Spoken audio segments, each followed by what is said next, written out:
जी, तो हम लोग बात कर रहे थे स्पैनिंग ट्री प्रोटोकॉल के हवाले से। ठीक है, ये बेसिकली अभी फ़िलहाल हम लोग जो न्यू स्टूडेंट्स आए हैं आप लोगों के लिए कि सीसीएनए जो कि आप कर रहे हैं, सीसीएनए राउटिंग एंड स्विचिंग में साथ सिक्योरिटी के टॉपिक्स भी कवर करवाए जाते हैं इसमें। तो अभी इनिशियल स्टेजेस में हम लोग सीसीएनए स्विचिंग कर रहे हैं। ठीक है, सीसीएनए स्विचिंग में इनिशियली पहले हम लोगों ने साथ आईपी एड्रेसिंग को भी स्टडी किया, कंप्यूटर नेटवर्किंग होता क्या है इसके पूरे फंडा को स्टडी किया, वो बेसिक आप लोगों को पता ही होगा। ठीक है, उसके बाद फिर हम लोगों ने स्विचिंग को स्टडी किया। बेसिकली अभी स्विचिंग के पार्ट को कवर कर रहे हैं जिसमें मैक्सिमम टॉपिक्स को हमने कवर कर दिया स्विच के हवाले से। और स्विचिंग की तमाम प्रैक्टिसेस को हमने स्टडी किया, उसमें वीलैंस वगैरह, मैक एड्रेस और स्विच की सिक्योरिटी को हमने स्टडी किया। उसके साथ साथ अभी हम लोग एक प्रोटोकॉल कर रहे हैं, स्पैनिंग ट्री प्रोटोकॉल। जब हमारे नेटवर्क के अंदर मल्टीपल डिवाइसेस ऐड हो जाती हैं, लेयर 2 की डिवाइस, स्विच आपको पता है ओएसआई मॉडल अगर आपको पता हो, उसमें जो लेयर 2 होती है उसके ऊपर स्विच काम करता है। तो लेयर 2 के ऊपर जब वो मल्टीपल डिवाइसेस को हम लोग ऐड करते हैं, चूंकि टोपोलॉजी ऑर्गेनाइजेशंस के अंदर मल्टीपल डिवाइसेस को हमें कॉन्फ़िगर करना होता है, मल्टीपल डिवाइसेस डिप्लॉयमेंट होती है according to the departments, according to the requirement of that specific organization. तो जब ऑर्गेनाइजेशन की रिक्वायरमेंट ज़्यादा हो, डिवाइसेस वहाँ पर ज़्यादा कॉन्फ़िगर करनी हो, तो ऑब्वियसली वहाँ पर कहीं ना कहीं लूप्स बनने का भी खतरा होता है। लूप्स का मतलब समझते हैं ना, ट्रैफिक घूम फिर के वापस अपनी ओरिजिनल पोजीशन में आना, डेस्टिनेशन पे ना जाए। लूप जब भी हमारे ट्रैफिक में बन जाए तो हमारी जो ट्रैफिक होती है वो कभी भी डेस्टिनेशन तक नहीं पहुँचती, ओरिजिनल डेस्टिनेशन तक नहीं जाती। तो उन लूप को अवॉइड करने के लिए IEEE का एक बेसिकली प्रोटोकॉल है, एक स्टैंडर्ड है जिसको हम लोग कहते हैं spanning tree protocol. Spanning tree protocol के हवाले से हम लोग डिस्कस कर रहे थे और हम लोगों ने देखा था कि किस तरह से यहाँ पर स्पैनिंग ट्री प्रोटोकॉल को कॉन्फ़िगर किया जाता है। ठीक है, तो आप इसकी बेसिक, जब आप इस ग्रुप में ऐड हो जाओगे, आपके हो गए हो इस ग्रुप में ऐड या भी नहीं हो जी? हाँ, तो आप मुझे बाद में टेक्स्ट करिएगा, तो आपको ग्रुप में ऐड करूँगा। तो इससे प्रीवियस जो 2-3 लेक्चर्स हैं उसमें स्पैनिंग ट्री प्रोटोकॉल की बेसिक सारी चीज़ें लिखी हुई हैं। ठीक है, और इसी तरह से वीडियो लेक्चर है वो सुन लीजिएगा, फिर आपको आगे मज़ीद टॉपिक समझ आ जाएंगे। तो उसके साथ फिर हम एडवांस फिर स्पैनिंग ट्री प्रोटोकॉल, उसके बाद रैपिड स्पैनिंग ट्री प्रोटोकॉल को हमने स्टडी किया था, इनके कंपैरिजन को स्टडी किया। उसके बाद हम लोगों ने देखा कि स्पैनिंग ट्री प्रोटोकॉल के केस में रूट ब्रिज का किस तरह से इलेक्ट किया जाता है। ठीक है, रूट ब्रिज इलेक्शन किस तरह से की जाती है। इसके अलावा रूट पोर्ट, डेजिग्नेटेड पोर्ट या फिर फॉरवर्डिंग जो स्टेटस होता है इन पोर्ट्स का, इस तरह से इसको किस तरह से देखा जाता है। इन तमाम चीज़ों को हमने डिटेल में स्टडी कर दिया था। आज हम थोड़ी सी बात करेंगे पोर्ट फास्ट की। उसके बाद हम स्पैनिंग ट्री प्रोटोकॉल के अंदर जो सिक्योरिटी किस तरह से इनेबल की जाती है लैन के अंदर, इसको मज़ीद देखेंगे। पोर्ट फास्ट के हवाले से हम लोगों ने स्टडी किया था कि हमारे जितने भी एक्सेस लिंक्स या एज लिंक्स होते हैं उनके अंदर हमें बेसिकली स्पैनिंग ट्री प्रोटोकॉल के एक जो पोर्ट फास्ट की जो है ना कॉन्सेप्ट को वहाँ पर डिप्लॉय करना चाहिए। उसका सबसे मेजर पर्पस क्या होता है, जो जितने भी आपके एज लिंक्स से क्या मुराद है, या एक्सेस लिंक्स या डाउन लिंक्स, इनसे मुराद आपकी वो डिवाइसेस होती हैं जो आईपी तो ऑब्टेन करती हैं लेकिन आगे फर्दर डाटा की कम्युनिकेशन के लिए रिस्पॉन्सिबल नहीं होती। जैसे आपके desktops, laptops, IP phone, IP cameras, printers, scanners. ठीक है, ये वो चीज़ें होती हैं। ठीक है, तो ये डिवाइसेस, इनको हम लोग बेसिकली जिन जिन पोर्ट्स के साथ ये अटैच होती हैं उनको हम पोर्ट फास्ट मोड इनेबल कर देते हैं। और इसका रीज़न क्या होता है? रीज़न इसका बेसिकली ये होता है कि जब हमारा स्पैनिंग ट्री सिंपल चल रहा होता है, पोर्ट फास्ट इनेबल नहीं कर रहा होता, तो वो कुछ स्टेप्स से गुजरने के बाद वो पोर्ट एक्टिवेट होती है स्विच की। जैसे आप यहाँ पे नेटवर्किंग कर रहे हैं, आप यहाँ पे कॉल सेंटर में काम कर रहे हैं, तो आपको पता है कि जब आप, चूंकि आपकी तमाम जो यहाँ पे नेटवर्किंग हुई हुई है, एक इथरनेट की केबल सारे डिवाइसेस तक गई हुई है, ऐसा ही है। तो आमतौर पर जब आप इंटरनेट की केबल प्लग्ड आउट करके प्लग्ड इन करते हैं तो कुछ टाइम लगाता है आपका जो लैपटॉप, ठीक है, उसमें इंटरनेट शो होने में। ऐसा ही होता है ना? बेसिकली क्या है, आपके बैक एंड पे जो स्विच है उसमें पोर्ट फास्ट नहीं कॉन्फ़िगर्ड है। जब आप ये सीखेंगे वहाँ पर पोर्ट फास्ट कॉन्फ़िगर करेंगे तो जैसे ही आप बेसिकली उस केबल को इन करेंगे, फ़ौरन से आपको इंटरनेट एक्सेस वहाँ पे मिल जाएगी। इसका ये पर्पज़ है। तो ये तमाम जो एंड लिंक्स होते हैं इनका हमें चाहिए होता है कि इनकी पोर्ट फास्ट लाजमी कॉन्फ़िगर करें, बीइंग जो है ना नेटवर्क एडमिनिस्ट्रेटर या नेटवर्क इंजीनियर। या फिर आप चाहे असिस्टेंट की जॉब भी कर रहे हो, अगर आपको एक्सेस है स्पेसिफिक स्विच की, तो आपको डाउन लिंक्स को ज़रूर चाहिए कि आप उनको फास्ट कर दें, ताकि आपके पास जैसे ही कोई भी चीज़ कनेक्ट हो तो उसको फ़ौरन एक्सेस मिल जाए। मतलब जी, एक सिर्फ मैंने एक इंटरनेट की एग्जांपल दी है। इंटरनेट से मेरा क्या है कि वो फॉरवर्डिंग स्टेट उसमें फॉरन इनेबल जाए। एक्चुअली मतलब ये है, सिंपल आपको आपकी लैंग्वेज में समझाना चाह रहा था, लेकिन इसका ये मतलब नहीं है सिर्फ इंटरनेट, तमाम डेटा की कम्युनिकेशन जिसको कहते हैं फॉरवर्डिंग स्टेट, वो फॉरन से इनेबल हो जाए। जब वो इनेबल हो जाएगी तो ऑब्वियसली डेटा भी उसको मिलना शुरू हो जाएगा, इंटरनेट एक्सेस फॉरन से मिलना शुरू हो जाएगी। जी ऑब्वियसली। तो ये basically spanning tree port fast काम क्या करता है कि जितनी भी पोर्ट्स होती हैं उनको इमीडिएटली जो है ना उनको अप कर देता है। लेकिन इसका ये हरगिज मतलब नहीं है कि इनको, जैसे आप लोगों को पता है कि लिसनिंग लर्निंग फिर वो कहाँ पे जाती है, क्वेश्चन अराइज होते हैं ना यहाँ पे, जो हमने इससे पहले पूरा स्पैनिंग ट्री प्रोटोकॉल में देखा था कि spanning tree protocol listening learning, उसके बाद क्या करता है फॉरवर्डिंग, ठीक है, और उससे पहले क्या करता है ब्लॉकिंग, ठीक है। तो ये काम क्या छोड़ देगा? नहीं, इसमें ये होता है कि स्पैनिंग ट्री प्रोटोकॉल इनिशियली सारी पोर्ट्स को आप कर लेगा, कम्युनिकेशन के लिए उनको अलाउ कर देगा, कम्युनिकेशन स्टार्ट हो जाएगी, लेकिन साथ ही बैक एंड पे वो सारे ये काम चल रहे होंगे, लिसनिंग लर्निंग कर रहा होगा। तो फिर उसके बाद अगर उसको कहीं पे लूप्स का पर देखता है कहीं पे लूप्स बन रही हैं, या कहीं पे वहां पर जो है ना लैन की किसी भी तरह से सिक्योरिटी कॉम्प्रोमाइज हो रही है, तो उन लिंक्स को वापस क्या कर देगा, दोबारा से डाउन कर देगा। लेकिन अब जैसे प्रीवियस क्लास में spanning tree rapid spanning tree protocol के हवाले से एक स्टूडेंट ने क्वेश्चन भी किया था, तो अब जो बेसिकली अप लिंक्स होते हैं उन पे भी हम लोग पोर्ट फास्ट को इनेबल करते हैं, लेकिन उनमें रिकमेंडेड क्यों नहीं है? रिकमेंडेड इसलिए नहीं है, उनमें भी यही होगा कि आपके पास इनिशियली सारी पोर्ट्स को आप कर लेगा, लेकिन थोड़े टाइम के बाद जो बेसिकली डाउन लिंक होगा या उनको आप रहने देगा, या फिर जहां पर लूप्स बनने का खतरा होगा वो क्या कर देगा, उसको डाउन कर देगा, जिस स्पेसिफिक पॉइंट के ऊपर लूप बन रही होगी, लूप जनरेट हो रही होगी। तो जब उसको, लेकिन जिस दौरान में वो लिसनिंग लर्निंग कर रहा होगा, उस दौरान में तो पोर्ट फास्ट होने की वजह से सारी अप होंगी पोर्ट्स। जब उस दौरान में स्पेसिफिक सारी पोर्ट्स अप होंगी, तो उस स्पेसिफिक टाइम स्पैम के दौरान आपके नेटवर्क के अंदर मैश क्रिएट हो जाएगा, तमाम नेटवर्क के अंदर लूप्स बन जाएंगी, क्योंकि उस वक्त तो सारा डाटा ट्रांसमिट हो रहा होगा पोर्ट फास्ट की वजह से। तो दैट्स वाई जो अपलिंक्स होते हैं वहां पर जो है ना आपके पास पोर्ट फास्ट रिकमेंडेड नहीं होता, ठीक है।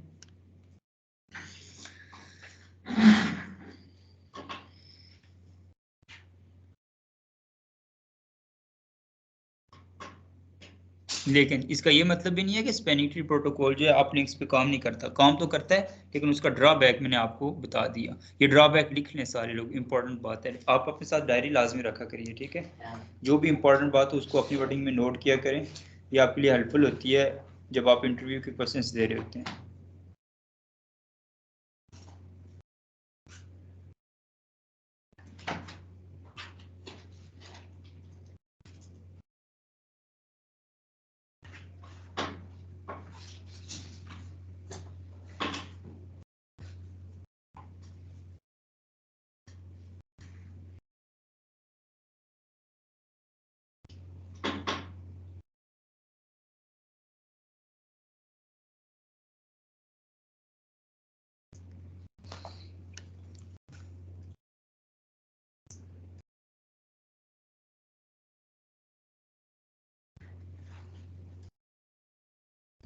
तो ये थोड़ी सी एक्सटर्नल नॉलेज थी मज़ीद स्पैनिंग ट्री प्रोटोकॉल के हवाले से। जब प्रीवियस क्लास में जब हम लोगों ने spanning tree protocol, rapid spanning tree protocol को स्टडी किया था, उसके साथ हम लोगों ने मज़ीद एक चीज़ को स्टडी किया कि spanning tree protocol basically IEEE के कौन से प्रोटोकॉल के ऊपर काम करता है?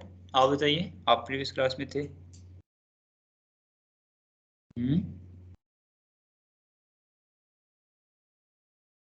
स्पैनिंग ट्री प्रोटोकॉल लेयर 2 का प्रोटोकॉल है या लेयर 3 का?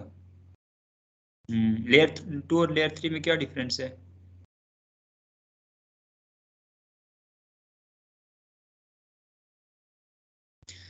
पता होना चाहिए। नहीं तो ये क्वेश्चन तो बेसिक क्वेश्चन से आपको जनरली कोई पूछ सकता है, तो आप तो क्लासेस में आते रहे हो, खैर है कोई बात नहीं, लेकिन अब ये चीज़ें इंपॉर्टेंट चीज़ें इनके बारे में आपको पता होना चाहिए। हाँ हाँ कोई बात नहीं, है।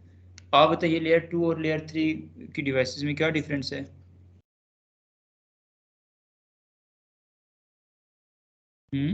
मैं आप लोगों से साथ क्विज भी लिया करूंगा नेक्स्ट। सेम नेटवर्क और डिफरेंट नेटवर्क में क्या डिफरेंस है? जी अपने आपको तो जो मैंने आपको नसीहत की थी बेसिकली आप लोगों ने उसके ऊपर नहीं इम्प्लीमेंट किया ना। मैंने कहा था अपनी वर्डिंग में इसको लिख लें। अगर आपने इसको सोच के अपनी वर्डिंग में लिखा होता तो अभी आपको सोचना ही ना पड़ता। मुझे पता है, आपको पता है, अब अपनी आपको प्रैक्टिकली करने के लिए दूं आप कर लोगे, लेकिन आप क्वेश्चन का आंसर नहीं दे पा रहे इस वजह से, क्योंकि आपने इसको अपनी वर्डिंग में लिखा नहीं है, एक्सप्लेन नहीं किया हुआ है। जी कासिम।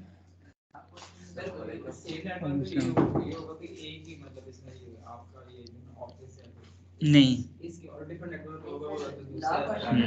ऐसे नहीं था।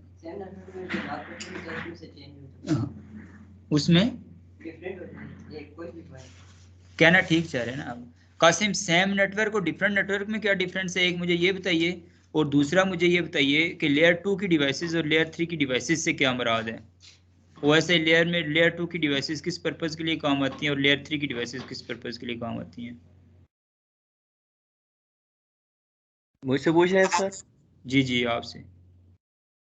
सर पहला क्वेश्चन आपने कि सर सेम नेटवर्क डिफरेंट में सर होस्ट पोर्शन और नेटवर्क पोर्शन में हम देखते हैं सुनिएगा फॉर एग्जाम्पल नेटवर्क पार्ट, जिसमें हम नेटवर्क पार्ट में सर क्लास सी की से रिप्रेजेंटेशन है कि इसमें जो है ना 3 हिस्से लॉक होते हैं नेटवर्क के लिए, और क्लास बी में 2, क्लास ए में 1, और डिफरेंट नेटवर्क ये जिनमें जिसमें हमारे पास नेटवर्क डिफरेंट हो जाए दोनों के, मतलब कि नेटवर्क की पोर्शन में हम छेड़छाड़ कर दें, मतलब चेंज कर दें।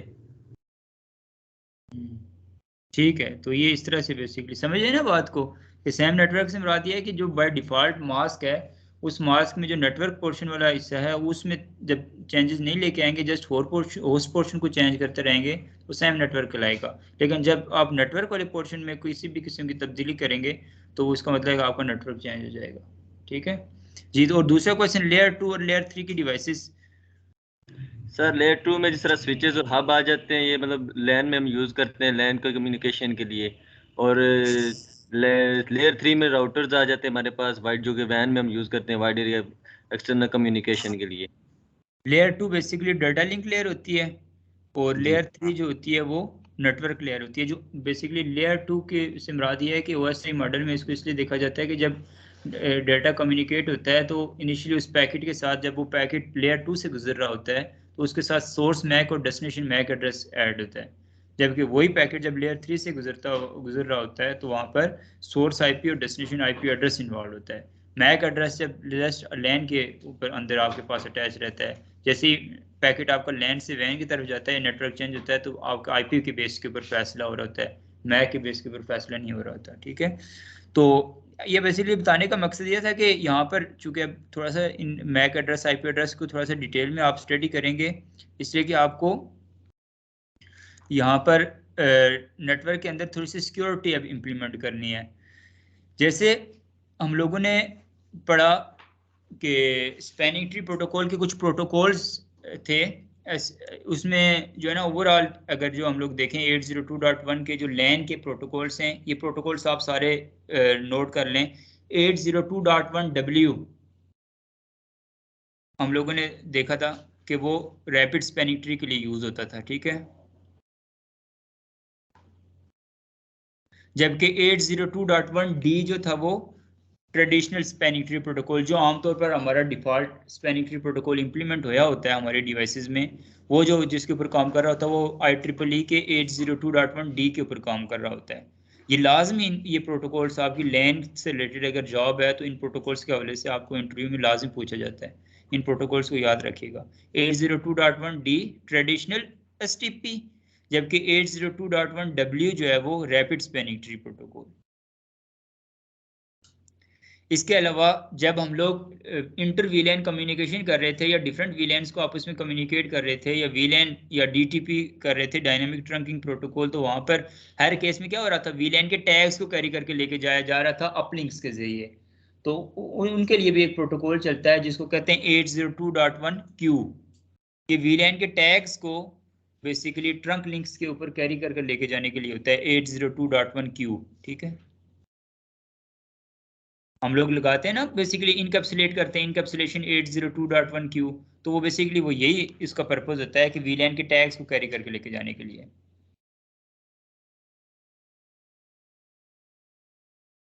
इसके अलावा 802.1p जो होता है प्रायोरिटी को कैरी करने के लिए होता है, ट्रंक लिंक्स के अंदर प्रायोरिटी को कैरी करके लेके जाने के लिए, प्रायोरिटी बेस के ऊपर जब हम लोग फैसला कर रहे हो कोई डिवाइसेस को रूट ब्रिज इलेक्शन कर रहे हो या वगैरह वगैरह।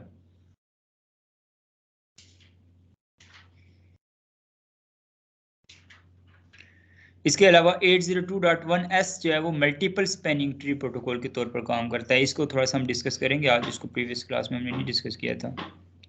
मल्टीपल स्पैनिंग ट्री प्रोटोकॉल से मुराद ये है कि इन केस हमारे वीलैंड्स को मैनेज करना है, लेकिन उसमें लोड शेयरिंग का कॉन्सेप्ट को अगर हम लोग इंट्रोड्यूस करवाना चाहते हैं, एक ही स्विच से अगर उसको नहीं हम लोग डील करना चाह रहे हैं, हैंडल करना चाह रहे हैं, उसके लिए दो बेसिकली हम लोग, जैसे आमतौर पर तो ये कहा था ना रूट ब्रिज में हम लोग MLS को यूज़ करेंगे, मल्टी लेयर स्विच, लेकिन उसका काम जो है ना लेयर 2 का ही जो हिस्सा होगा वो काम कर रहा होगा एज अ रूट ब्रिज के स्पैनिंग ट्री प्रोटोकॉल के लिए, लेकिन उसको यूज़ इसलिए किया जाता है कि उसकी एफिशिएंसी की वजह से। तो उसमें अगर एक रूट स्विच से अगर मल्टीपल वीलैंड्स नहीं हैंडल हो रहे तो उन्हीं सेम वीलैंड्स का हम लोग टैग दूसरे एक और उसी के साथ पैरेलल में स्विच ऐड करके दे देंगे। जैसे यहाँ पर है ये MLS1 है, इसके साथ यहाँ पर एक और MLS ये ऐड कर दो और उन्हीं वीलैंड्स की आईडीज वगैरह बाकी स्विचेस को, बाकी तमाम डिवाइसेस को भी इसके साथ अटैच कर लो, तो ये पैरेलल में उनको हैंडल करेंगे और लोड शेयरिंग कर रहे होंगे बेसिकली। ठीक है, तो इसके लिए बेसिकली जो है ना ये मल्टीपल स्पैनिंग ट्री यूज़ किया जाता है। इसके अलावा बस तो 802.11 जो है वो वायरलेस लैन के लिए यूज़ किया जाता है। लैन हम लोग ये तो सारा अभी तक जो बात की हम लोगों ने वायर्ड कनेक्टिविटी की बात की है, वायरलेस लैन के लिए फिर 802.11 है, वो एक अलग टॉपिक है, उसको रहने दें। अच्छा, अब देखिए हमारे नेटवर्क के अंदर हम लोगों ने देखा था रूट स्विच और रूट ब्रिज की इलेक्शन आप सब लोगों को समझ आ गई, यहाँ तक किसी को कोई प्रॉब्लम नहीं है। आज यहाँ से आगे हमारा बेसिकली टॉपिक चलेगा कि सबसे पहले रूट ब्रिज बनता कैसे है। उसके लिए हमारे पास कुछ अहम चीज़ें थी, जिनमें सबसे पहले क्या था, प्रायोरिटी जिसकी सबसे कम होगी। ठीक है, मैक एड्रेस की वैल्यू जो कि चेंज नहीं की जा सकती लेकिन बाय डिफ़ॉल्ट जिससे कम होगी। इसके अलावा कॉस्ट को देखा जाता है। ठीक है, ये इन कुछ चीज़ों की बेस के ऊपर इन तमाम चीज़ों को मिला के एक BPDU बनता है। BPDU से मुराद पता है ना, ब्रिज प्रोटोकॉल डाटा यूनिट। तो जो जिसका बेस्ट BPDU भेजेगा, इनिशियली जब स्विचेस आपस में कनेक्ट होंगे, कोई नया स्विच भी टोपोलॉजी में ऐड होगा तो वो एक BPDU भेजेगा स्विच। ठीक है, ये याद रखिएगा जिन डिवाइस के अंदर कैरेक्टरिस्टिक्स हो स्विचिंग की। ठीक है, तो जो भी कोई डिवाइस जो है वो आपके स्विच आपकी टोपोलॉजी में मजीद ऐड होगी तो वो दोबारा से जो है ना आपके तमाम स्विचेस को एक BPDU भेजेगी। तो उसकी बेस के ऊपर दोबारा से फैसला किया जाएगा कि क्या उसका BPDU सबसे अच्छा तो नहीं है। अगर उसका BPDU सबसे अच्छा है तो फिर वो रूट स्विच बन जाएगा हमारी टोपोलॉजी के अंदर। अगर जो हमारा ऑलरेडी रूट स्विच बना हुआ है उससे ज़्यादा अच्छी करेक्टरिस्टिक्स रखता है, उससे अच्छा BPDU अगर वो ट्रांसफर कर देता है तो। ठीक है, तो याद रखिएगा अगर अटैकर ऐसा काम कर ले फिर क्या होगा। इन केस चूंकि जो स्विच रूट स्विच बन जाता है उसके पास पूरे नेटवर्क का कंट्रोल आ जाता है। ठीक है, रूट स्विच का। तो इन केस अटैकर कोई आता है और वो आपकी टोपोलॉजी चेक करते हुए वो बेस्ट BPDU एक सेंड करता है और उसकी बेस के ऊपर वो अगर रूट ब्रिज बन जाता है तो फिर आपके नेटवर्क को जिस लेवल पे जाके हार्म करना चाहे वो कर सकता है। तो इसके लिए फिर हमें क्या करना पड़ता है, एक फिल्टरिंग करनी पड़ती है, हमें सिक्योरिटी इंप्लीमेंट करनी पड़ती है अपने नेटवर्क के अंदर। हमें बेसिकली अपनी पोर्ट्स को सिक्योर बनाना पड़ता है। हमें स्विचेस के ऊपर कम से कम अगर या तो BPDU का फिल्टर लगाएं, BPDU गार्ड लगाएं तो लगाएं। अगर BPDU गार्ड नहीं लगाते तो हमें एटलीस्ट रूट गार्ड ज़रूर इनेबल कर देना चाहिए। अब मैं आज डिटेल में बताऊंगा कि BPDU गार्ड क्या चीज़ है और रूट गार्ड क्या चीज़ है। इससे पहले आपको ज़्यादातर ये लाजमी पता होना चाहिए कि जो अटैकर अटैक करता है वो ज़्यादातर डाउन लिंक से ही आपके पास आता है, जहाँ पर आपके पास कोई जो है ना कोई PC वगैरह या कोई ऐसी चीज़ें अटैच हों जिस पोर्ट के साथ, उस पोर्ट्स के ज़रिए अटैच होकर आपके नेटवर्क को हार्म करने की कोशिश करता है। क्योंकि जो आपके स्विचेस होते हैं या जो अपलिंक्स वाली पोर्ट्स होती हैं वो ज़्यादातर आपस में डिफरेंट डिवाइसेस के ज़रिए कनेक्टेड भी होती हैं। ठीक है, और कनेक्टेड होने के साथ साथ उनकी एक और बात होती है कि वो स्विचेस सिक्योर प्लेसेस पे होते हैं, उन स्विचेस तक फिजिकल एक्सेस बहुत मुश्किल होती है। ठीक है, वो स्विचेस जितने भी आपके नेटवर्क के अंदर ऑर्गेनाइजेशंस के अंदर डिप्लॉय होते हैं वो तमाम स्विचेस सिक्योर प्लेसेस पे होते हैं, उनके साथ नहीं होकर अटैच हो सकता। लेकिन उसके बरक्स जो आपके पास इन्हीं स्विचेस से जो जिन पोर्ट से सिंपल इथरनेट केबल निकल रही होती है वो आगे दूर दराज IP कैमरास के लिए भी जा रही होती है। ठीक है, दूर डिफरेंट जगहों पे पीसीज भी लगे होंगे, प्रिंटर्स भी लगे होंगे, तो उनकी मदद से कोई भी आपके नेटवर्क के साथ जो है ना अटैच हो सकता है। आपके नेटवर्क के साथ मैं बता रहा हूँ कि कोई अटैकर अटैच कैसे होगा। सबसे पहले तो अटैच वो डाउन लिंक से ज्यादातर होगा। डाउन लिंक्स अप लिंक्स से तो बोलते नहीं कि आप लोग ये चीजें, आपके चेहरे से मुझे लगता है कि आप लोग ये चीजें भूले हुए हैं। याद है ना? आप लेट क्यों आए आज क्लास में? अच्छा, ठीक है, समझ आ गई बात की। तो जब ऐसी प्रॉब्लम आएगी तो इस चीज को अवॉइड करने के लिए, इस चीज के लिए हमें सबसे पहले बीपीडीयू गार्ड इनेबल करना पड़ेगा। अब बीपीडीयू गार्ड का क्या बेनिफिट होगा? बेसिकली जैसे ही कोई, हम ये चाहते हैं कि ये स्पेसिफिक पोर्ट है, इसका काम है एक्सेस लिंक एक आए, कोई एक कंप्यूटर जस्ट कंप्यूटिंग कैपेबिलिटीज जो डिवाइस रखती है जस्ट वो अटैच हो, वो ये काम करे। बीपीडीयू ये सिंपल डेस्कटॉप्स, आमतौर पर ये जो डेस्कटॉप्स होते हैं इनको अगर अच्छी तरह से वेल मैनेज करके उस तरह का कैपेबल नहीं बनाया जाए, इसमें कुछ हैकिंग पर्पस टूल्स वगैरह इस्तेमाल करने से के बजाय नॉर्मल जो हम लोग यूज करते हैं, वो बेसिकली कोई कंप्यूटर ये बीपीडीयू नहीं ट्रांसफर कर सकता। बीपीडीयू ट्रांसफर तब कर सकते हैं इनके ऊपर जब हम लोग स्पेशल किस्म के जो ना इनके ऊपर इम्प्लीमेंटेशन करें तब। तो इसका मतलब ये होगा कि ज्यादातर वो डिवाइसेस बीपीडीयू भेजेंगी जो कि आपके पास रूट बनना चाहेंगे और उनमें स्विचेस ज्यादातर शामिल होंगे, ठीक है, उनकी कैरेक्टरिस्टिक्स इनमें होंगी। तो इस वजह से हम लोग जितनी भी एक्सेस लिंक्स होंगे उनके ऊपर बीपीडीयू गार्ड को इनेबल कर देंगे। उसका बेनिफिट क्या होगा? उसका बेनिफिट ये होगा कि जब तक कोई एक्सेस लिंक सिंपल आपके पास डाउन लिंक उसके साथ कनेक्ट होता रहेगा, IP camera, IP phone, desktop, कोई भी चीज, तो वो चलती रहेगी, वो नॉर्मल बिहेव करती रहेगी। लेकिन जैसे ही वहां पर कोई स्विच अटैच होगा और वो बीपीडीयू ट्रांसफर करेगा, तो जैसे ही वो बीपीडीयू भेजेगा तो फौरन से वो पोर्ट ही डाउन हो जाएगी, उस पोर्ट को एडमिनिस्ट्रेटिवली डाउन कर दिया जाएगा। और वो उस वक्त तक डाउन रहेगी जब तक उसको दोबारा एडमिनिस्ट्रेटर ही नहीं अप करता। यानी कि सिर्फ इतना ही नहीं होगा कि उसको एक्सेस ही नहीं मिलेगी, बल्कि बाद में एडमिनिस्ट्रेटर को जब वो पोर्ट डाउन नजर आएगी, या उस पोर्ट जिस स्पेसिफिक हर एक पोर्ट नेटवर्क के अंदर उन पोर्ट्स की भी रिस्पॉन्सिबिलिटी होती है लोगों के लिए मैनेज करना, नेटवर्क असिस्टेंट्स की या नेटवर्क मॉनिटरिंग की जॉब्स। मैंने आपको बताया था ना कि नेटवर्क मॉनिटरिंग की जॉब्स जो होती हैं वो ज्यादातर होती हैं नेटवर्किंग के अंदर। 90% काम जो होता है वो नेटवर्क मॉनिटरिंग का होता है, ठीक है, याद रखना। ये बाकी जो काम होता है वो डिप्लॉयमेंट तो नेटवर्क की एक दफा होती है ना वो, और वो आप लाजमी नहीं है कि आपको डिप्लॉयमेंट आती हो, लेकिन आपको जब डिप्लॉयमेंट के सारे क्राइटेरियाज का, इन कॉन्सेप्ट्स का पता होगा तभी आप मॉनिटरिंग कर पाएंगे। जब आपको पता ही नहीं होगा बीपीडीयू गार्ड होता गया है, आपकी कोई पोर्ट डाउन पड़ी हुई है, आप कैसे उसको मैनेज करोगे, कैसे उसको हैंडल करोगे? तो कॉन्सेप्ट्स मॉनिटरिंग के लिए भी बेसिक कॉन्सेप्ट्स आपके सारे चेक होंगे वहां पर इंटरव्यू के लिए, ठीक है, और अच्छी खासी जॉब्स होती हैं। क्यों मॉनिटरिंग क्यों जरूरी है? नेटवर्क मॉनिटरिंग क्यों जरूरी है? आप में से मुझे कौन इसका लॉजिकल आंसर देगा? प्रीवियस क्लास में इस चीज को मैंने डिटेल में आपको बताया था, काफी देर मैंने इसको जो है ना लगा के एक्सप्लेन किया था।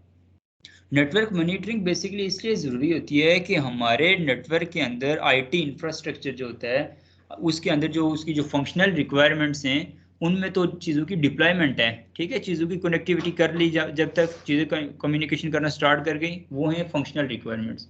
उसके बाद अवेलेबिलिटी, परफॉर्मेंस और सिक्योरिटी, ये 3 नॉन फंक्शनल रिक्वायरमेंट्स हैं। अब ये वो रिक्वायरमेंट्स हैं बेसिकली जिनकी बेस के ऊपर वो कंपनी मैक्सिमम अपना नाम बनाती है इंडस्ट्री के अंदर, मार्केट के अंदर, और मैक्सिमम ग्रो करती है और मैक्सिमम अर्निंग होती है उसकी। आपकी कोई भी सर्विसेज हैं अगर वो 24/7 अवेलेबल ही नहीं है तो क्या आप उनको कैसे हैंडल करोगे? ठीक है, आप अपनी कैसे रेपुटेशन को इंक्रीज करोगे? इनकी एग्जांपल एटीएम सर्विसेज, अगर ज्यादातर एटीएम हम लोग जा रहे हो बार बार वो आगे नॉट अवेलेबल ही लिखा हुआ है तो हम चेंज कर लेंगे उस बैंक के एटीएम को, हम किसी और बैंक के एटीएम को यूज करना। तो इस तरह से क्लाइंट भाग गया, कस्टमर, असल तो काम सारा कस्टमर को हैंडल करना है ना, कस्टमर को घेरना। कस्टमर को जब सर्विसेज दोगे आप, इसलिए तो प्राइवेट ऑर्गेनाइजेशन, प्राइवेट फिर्म्स का जो होता है वो सर्विसेज ज्यादा अच्छी होती हैं। क्यों? उनकी सर्विसेज 24/7 इसलिए अवेलेबल होती हैं कि उन्होंने स्पेशल एक्स्ट्रा सैलरीज के ऊपर 24/7 शिफ्ट बेस्ड जॉब्स के ऊपर नेटवर्क मॉनिटर्स रखे होते हैं, लोग मॉनिटरिंग कर रहे होते हैं और वो 1 सेकंड के लिए भी आपके नेटवर्क को डाउन नहीं होने देते। इन केस अगर बैकएंड से कोई इशू भी आता है तो उसके लिए बाय डिफॉल्ट तो एक्टिव के बजाय बैकअप पास होता है, लेकिन बैकअप रूट भी नहीं चल रहा, बैकअप या जो स्टैंड बाय जो आपका राउटर है वो भी नहीं काम कर रहा, तो फिर उसके अलावा भी इनके पास अलग भी ऑप्शंस होते हैं। इसलिए वो नेटवर्क मॉनिटर जो होता है वो नेटवर्क एडमिनिस्ट्रेटर को इन्फॉर्म करेगा और वो इसको रिजॉल्व कर लेगा प्रॉब्लम को इमीडिएटली। इस वजह से यहाँ पर जो बात जहाँ से ओरिजिनेट हुई थी कि वो पोर्ट जो है वो स्पेसिफिक पोर्ट उस स्पेसिफिक टाइम तक अनअवेलेबल रहेगी जब तक वो नेटवर्क एडमिनिस्ट्रेटर उस पोर्ट को दोबारा से अप नहीं करता। तो इस वजह से नेटवर्क एडमिनिस्ट्रेटर को इस बात का पता चल जाएगा कि इस स्पेसिफिक पोर्ट से कोई क्राइम करने की कोशिश की गई है, कोई सिक्योरिटी कॉम्प्रोमाइज करने की कोशिश की है किसी ने, वो फिर फ्यूचर में इसको प्रिकॉशंस ले लिए जाएंगे। तो ये बेसिकली बेनिफिट होता है किस चीज़ का, हम लोग बीपीडीयू गार्ड को जब इनेबल करते हैं। इसको थोड़ा सा प्रैक्टिकल देखते हैं, इसके बाद में फिर आपको रूट कार्ड के बारे में बताऊंगा।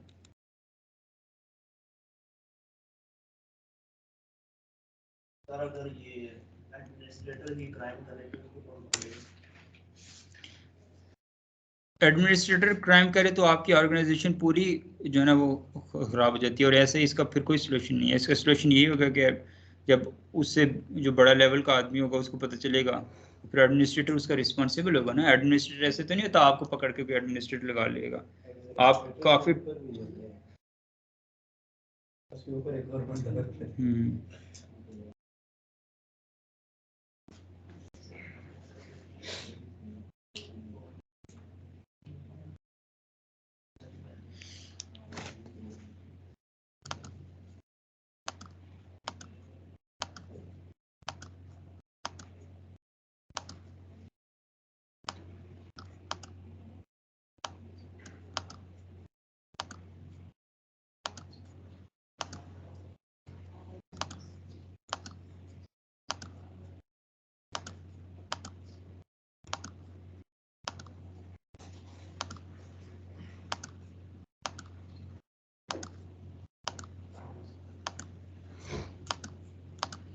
अच्छा, ये नॉर्मल हमारी टोपोलॉजी है। इस टोपोलॉजी के अकॉर्डिंगली हमारा कौन सा स्विच रूट स्विच बना है, ये वाला स्विच, क्योंकि इसमें सबसे बेसिक ऑल पोर्ट्स अप हैं इसकी, ठीक है, इसकी तमाम पोर्ट्स अप हैं, ठीक है, और इसकी जो अपनी पोर्ट्स होंगी उनका क्या नाम होगा, हाँ, और इसकी पोर्ट जहाँ पे अटैच होंगी उनको क्या कहेंगे, रूट पोर्ट्स, और इसके अलावा बाकी सारी अल्टरनेटिव पोर्ट्स, ठीक है। यहाँ पर अगर चेक करें, और इसकी रूट आईडी और ब्रिज आईडी क्या होगी जी, शो स्पैनिंग ट्री, ठीक है, ये देखें सेम है इसकी, ठीक है, और इसकी दोनों पोर्ट डेजिग्नेटेड मोड में और कॉस्ट भी इनकी सेम। अच्छा, अब हम लोग सिंपली सबसे पहले ये बता देता हूँ कि इसके किसी रूट स्विच वाली पोर्ट के बाकी किसी स्विच वाली पोर्ट को ही अगर हम लोग वहां पर ही बीपीडीयू गार्ड को इनेबल कर देंगे फिर क्या होगा। जैसे इसकी फास्ट इथरनेट है, ये वाली कौन सी है, फास्ट इथरनेट 0/2, अगर यहाँ पर हम लोग बीपीडीयू गार्ड को इनेबल कर लें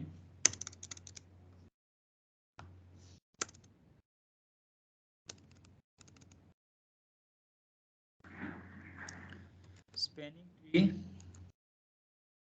पोर्ट फास्ट बीपीडीयू गार्ड, बल्कि स्पैनिंग ट्री पहले पोर्ट फास्ट कर लो, उससे पहले इंटरफेस जो जिसकी बात करें उसको एक्सेस कर लो। इंटरफेस कौन सा है, fast Ethernet 0/2 spanning tree fast, ठीक है। अब देखिए वही मैसेज मैंने आपको बताया था कि port fast has been configured on fast ethernet but will only effect when the interface is on the non trunking mode, ठीक है, और इसके रीजन अभी मैं थोड़ी देर पहले आपको सारे डिटेल में बता चुका हूँ, ठीक है। अब spanning tree BPDU guard enable, ठीक है, ये स्पैनिंग ट्री बीपीडीयू गार्ड को हमने क्या कर दिया, इनेबल कर दिया।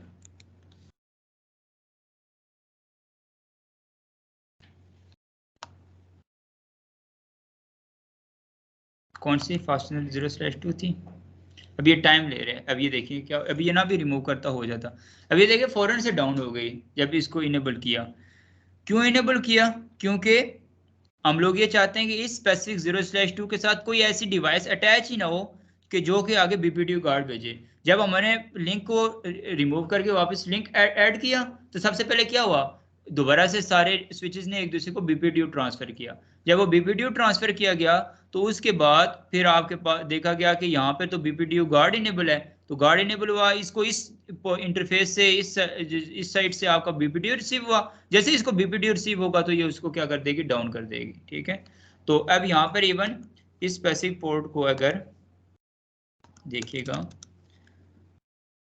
शट डाउन करके अगर नो शट डाउन भी करें, अब देखिए कुछ टाइम लेगी, ठीक है, उसके बाद फिर डाउन, ठीक है, दोबारा से इसने आप पे किया, फिर दोबारा बीपीडीओ मिला, जैसे ही दोबारा से बीपीडीओ मिलेगा दोबारा इसको क्या कर देगा, डाउन कर देगा। तो इस तरह से बेसिकली बीपीडीओ गार्ड को इनेबल किया जाता है, लेकिन वो इन लिंक्स पे नहीं किया जाता जहाँ पे स्विचेस आपस में कनेक्ट हो, ये जस्ट बताने के लिए किया। यहाँ पर हम लोग अगर इसको रिमूव करना उसके लिए क्या करेंगे, यहाँ पर स्पैनिंग ट्री बीपीडीओ गार्ड को हम लोग क्या कर देंगे, डिसेबल कर देंगे। लेकिन डिसेबल करने से भी जो है ना वो स्पेसिफिक जो है ना पोर्ट अप नहीं होगी, क्यों, क्योंकि ये एडमिनिस्ट्रेटिवली डाउन हो जाती है। तो एडमिनिस्ट्रेटिवली डाउन होने के लिए एडमिनिस्ट्रेटर इसको दोबारा से अगर यहाँ पर नो शट डाउन करके फिर नो शट डाउन करेगा तो फिर ये आप होगी, ठीक है, अब ये आप हो जाएगी और अब दोबारा डाउन नहीं होगी, क्योंकि अब क्या हुआ, हमने स्पैनिंग बीपीडीओ गार्ड को यहाँ पर डिसेबल कर दिया, ठीक है,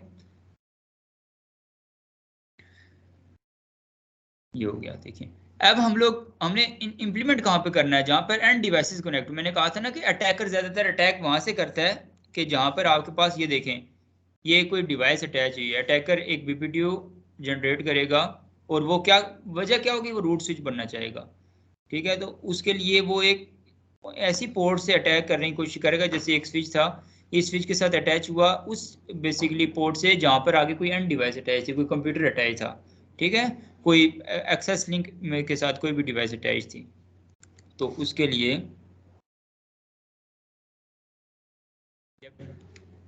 हम लोग बीपीडीओ गार्ड को इनेबल कर लेंगे तो वो अटैच ही नहीं हो पाएगा, तो रूट स्विच तो बनना दूर की बात है ना। बेस्ट बीपीडीओ जब भेजेगा तो बीपीडीओ होने के बाद ब्लॉक ही हो जाएगा, जब ब्लॉक हो जाएगा तो अटैच ही नहीं हो पाएगा, जब अटैच नहीं हो पाएगा तो ऑब्वियसली वो रूट तो बनना दूर की बात है, उस टोपोलॉजी का हिस्सा ही नहीं बन सकता वो। उसके लिए लेट्स सपोज हम लोग कोई कंप्यूटर से ऐड करते हैं, यहाँ पर ये दो कंप्यूटर्स हैं, इस तरह से आपके पास पूरी टोपोलॉजी के अंदर इसको इनेबल कर सकते हो, जहां जहां पे आपके पास एक्सेस लिंक्स हैं। मैं एग्जांपल के तौर पर दो कंप्यूटर्स, इनको हम लोग यहाँ पे इसकी दो पोर्ट्स यूज कर लेते हैं, 11 और 12। ये दो पोर्ट्स इनेबल की, इन पोर्ट्स को इनेबल, अभी जो कि रैपिड स्पैनिंग ट्री या स्पैनिंग ट्री पोर्ट फास्ट नहीं चला हुआ, इस वजह से ये टाइम ले रही है, तो हम इस पे स्पैनिंग ट्री पोर्ट फास्ट के साथ इनेबल कर लेते हैं। क्योंकि एज लिंक्स हैं तो उनके ऊपर रिकमेंडेड है कि स्पैनिंग ट्री भी पोर्ट फास्ट को भी इनेबल करें। तो उसके लिए इंटरफेस फास्ट इथरनेट या एक रेंज है, चूँकि दो हैं, interface range fast Ethernet 0/11 to 12। यहाँ पर क्या कर लेंगे, स्पैनिंग ट्री पोर्ट फास्ट, यहाँ पर पोर्ट फास्ट को इनेबल कर लेंगे। पोर्ट फास्ट का फायदा क्या होगा, जब दोबारा से भी डिवाइस जल्दी से अटैच होगी तो फौरन से उसको अप कर देगा। ये तो आप सबको पता चल गया। अब हम चाहते हैं कि इस 11 और 12 के ऊपर हम लोग बीपीडीयू गार्ड को भी इनेबल करें। बीपीडीयू गार्ड को इनेबल करने से मुराद ये है कि ये स्पेसिफिक इन दो पोर्ट्स के साथ जब भी कोई ऐसी डिवाइस ऐड हो कि जो कि बीपीडीयू मैसेज को ट्रांसफर करने की कोशिश करे, तो उसको हम लोग क्या कर दें, डाउन कर दें। तो अभी ये तो नहीं भेजेंगी ना, इसलिए यहाँ पर हम लोग इन दो इंटरफेसेस के ऊपर स्पैनिंग ट्री बीपीडीयू गार्ड को हम लोग क्या कर देंगे, इनेबल कर दिया।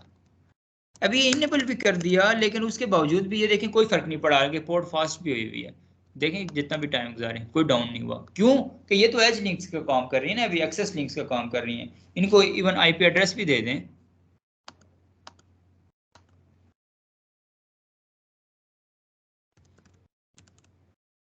ये कोई 10.1 आईपी एड्रेस असाइन कर लेते हैं।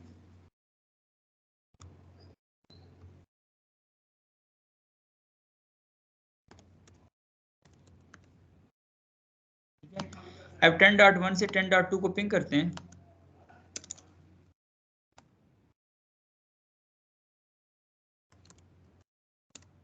पिंग किया, कम्युनिकेशन हो गई, ठीक है। कम्युनिकेशन के बाद भी देखें कोई चीज डाउन नहीं हुई, हालांकि इन इंटरफेस के ऊपर बीपीडीयू गार्ड नहीं मिला। क्यों कि इसका मतलब डाटा स्विच तक आ रहा है, स्विच से जा रहा है, लेकिन उस डाटे में क्या इंफॉर्मेशन है, इनके source IP, destination IP, source MAC, destination MAC, ये इंफॉर्मेशन है। इसमें वो बीपीडीयू वाली इंफॉर्मेशन है नहीं, पोर्ट्स का स्टेटस या फिर पोर्ट कास्ट, वो इंफॉर्मेशन इसके उनमें से कोई भी इंफॉर्मेशन इस स्पेसिफिक इंटरफेस से नहीं आती। उसके लिए वो चेक करने के लिए हम लोग यहाँ पर देखें, नॉर्मल कम्युनिकेशन हो रही है, बीपीडीयू इनेबल है, लेकिन जैसे कोई एक आया इंट्रूडर आया, उसने हमारे नेटवर्क के साथ एक ऐसी डिवाइस ऐड की जो कि बेस्ट BPDU भेज के हमारे नेटवर्क को हार्म करने की कोशिश करती है। तो ये पोर्ट उसने इस डिवाइस IP कैमरा कुछ भी, किसी जंगल में कोई IP कैमरा लगा हुआ है उसके साथ अटैच था, उसके साथ ये डिवाइस अटैच की BPDU वाली। तो देखिएगा क्या होगा जैसे ही वो अटैच करेगा अभी नेगोशिएशन करने के बाद, ये देखें उस पोर्ट को क्या कर देगा, डाउन कर देगा। अभी ये डिवाइस कम्युनिकेशन के स्टेज में नहीं है, इस पोजीशन में नहीं है कि ये डिवाइस कम्युनिकेशन कर सके, क्योंकि यहाँ पर BPDU गार्ड को इनेबल किया गया था। कॉन्सेप्ट समझ गए ना, network security point of view से ये इंपॉर्टेंट कॉन्सेप्ट है। आमतौर पर इसको CCNA में नहीं पढ़ाया जाता, इसलिए कुछ लोगों को ये थोड़ा एडवांस लग रहा है अगर, तो आप परेशान मत होइएगा, ठीक है। आप जिसको नहीं भी समझ आती कोई बात नहीं, एक बेसिकली फ्लो में चल रहा था स्पैनिंग ट्री। आप लोगों के क्वेश्चंस बड़े अच्छे एडवांस क्वेश्चंस थे कुछ लोगों के, जैसे प्रीवियस क्लास में एक वो कासिम के कुछ क्वेश्चंस थे, और भी कुछ लोगों ने क्वेश्चंस किए थे। उस वजह से मैं फिर ये मुझे दिल किया कि मैं थोड़ी सी एडवांस चीज़ें मैं आप लोगों के साथ शेयर कर दूं, क्योंकि मेच्योर क्वेश्चन जब आप लोग करते हैं तो खुद एडवांस चीज़ें बताने को दिल करता है। लेकिन आप में से कुछ स्टूडेंट्स जो थोड़े पीछे हैं, या फिर उनको जस्ट स्पैनिंग ट्री प्रोटोकॉल समझ आ गया, उसकी वर्किंग समझ आ गई, वो इनफ है CCNA लेवल के लिए, ठीक है। तो इन केस अगर आपको इसके बारे में नहीं भी समझ आई, दोबारा भी आप जब CCNP की क्लासेस में आएंगे तो आपको इनको मज़ीद डिटेल्स में पढ़ाया जाएगा, तो इसलिए परेशान मत होइएगा। अब देखिएगा इसका एक यहाँ तक तो बात हो गई, लेकिन यहाँ पे बात खत्म नहीं हुई। अब ये इवन दोबारा से ये बंदा आएगा जल्दी से, ये तो मैं पकड़ा गया, या ये बंदा दो लोग मिले भी हुए हैं अगर, ये उसका ये इस डिवाइस वाला बंदा उसका सहूलतकार है अगर, तो तब भी ये अगर आएगा, ना ही इसको इस स्विच की एक्सेस होगी ना ही उसको इस स्विच की एक्सेस होगी। या एक ही बंदा है अगर उसने अपनी कोई डिवाइस अलग लाई हुई है, तो वो भी उनमें से कोई भी इस स्विच को नहीं एक्सेस कर सका। वो जल्दी से देखेगा ये पोर्ट डाउन हो गई, मैं तो अपने मकसद में फेल हो गया, मैं तो इस नेटवर्क के साथ अटैच ही नहीं हुआ, इस नेटवर्क में नेटवर्क सिक्योरिटी इंप्लीमेंट हुई हुई है। तो वो जल्दी से क्या करेगा, दोबारा से उस ओरिजिनल डिवाइस में लगाएगा, लेकिन अब तो उसकी अपनी डिवाइस भी नहीं इसके साथ अटैच हो पा रही, ये डिवाइस नहीं कनेक्ट हो पा रही। अब जब ये बात है कि दोनों को ही डाउन कर दिया, नहीं, उसने दोनों को नहीं डाउन किया। अब इस चीज का मकसद और मतलब बेसिकली ये है कि इस नेटवर्क में सिक्योरिटी इस लेवल तक इंप्लीमेंट हो चुकी है कि जब एक दफा कोई इस तरह की वायलेशन करने की कोशिश करेगा, ठीक है, तो उसके बेस पर ये पोर्ट एडमिनिस्ट्रेटिवली डाउन हो जाएगी, और ये उस वक्त तक डाउन रहेगी जब तक ये अब इस डेस्कटॉप वाला बंदा क्या करेगा, खुद से तो इसके स्विच की एक्सेस नहीं है। ये स्विच किसके एक्सेस होती है, नेटवर्क एडमिनिस्ट्रेटर की। ये बेसिकली एडमिनिस्ट्रेटर को इन्फॉर्म करेगा कि मेरी पोर्ट डाउन है, तो एडमिनिस्ट्रेटर पहले इससे ये क्वेश्चन करेगा पोर्ट डाउन हुई कैसे, और वो भी एडमिनिस्ट्रेटिवली, मैंने तो की नहीं। इसका मतलब है कि आपने कोई जो है ना सिक्योरिटी को कंप्रोमाइज करने की कोशिश की है। इस तरह से भी, इस वजह से भी जो है ना, जो इंटरनल, जैसे आपने बताया कि इंटरनल लोग या एडमिनिस्ट्रेटर है, एडमिनिस्ट्रेटर खुद तो, ये आपका क्वेश्चन सही नहीं था, खुद तो नहीं करता, लेकिन एम्प्लॉयज़ की बात अगर आप कहें तो वो इस डर की वजह से भी आपके नेटवर्क को हार्म करने की कोशिश नहीं करेंगे।